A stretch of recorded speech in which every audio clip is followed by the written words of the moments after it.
Assalamualaikum warahmatullahi wabarakatuh. Saya Ilham Ainur Salam, NIM E 2019-3122 dari kelas AKS 3 2019.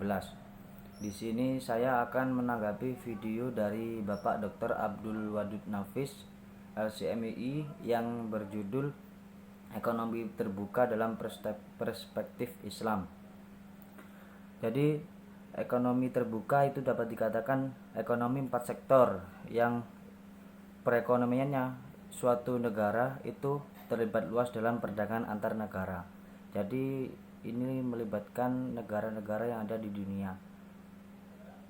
Jadi untuk ekonomi terbuka ini melibatkan untuk pelakunya itu negara semua di dunia ini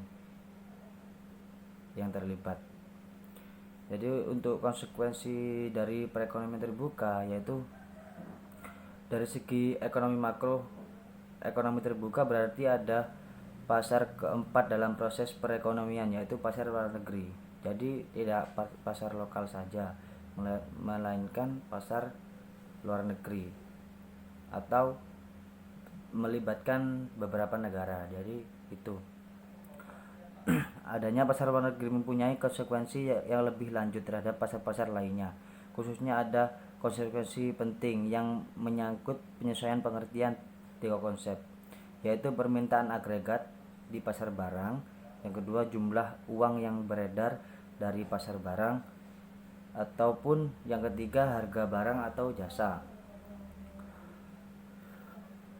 Faktor penentu ekspor dalam perekonomian terbuka. Yang pertama yaitu apabila barang tersebut diperlukan negara lain dan mereka tidak dapat memproduksi barang tersebut atau produksinya tidak dapat memenuhi keperluan dalam negeri.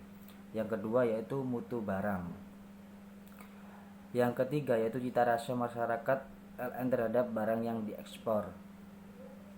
Untuk yang keempat, kemajuan teknologi dalam dan ekonomi negara.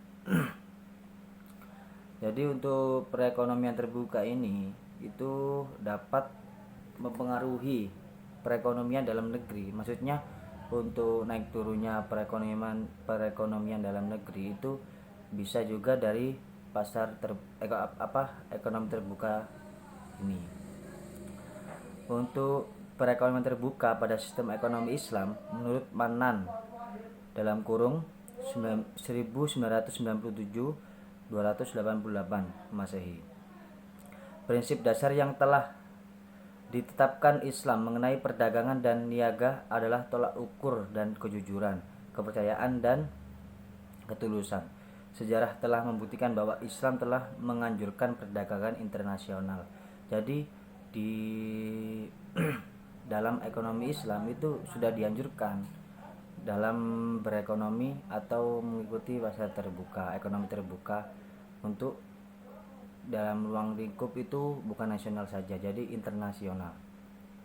Kurang lebihnya itu saja, maksudnya yang dapat saya petik dari penjelasan beliau, Bapak Dr. Abdul Wadud Nafis. kurang lebihnya mohon maaf. Wassalamualaikum warahmatullahi wabarakatuh.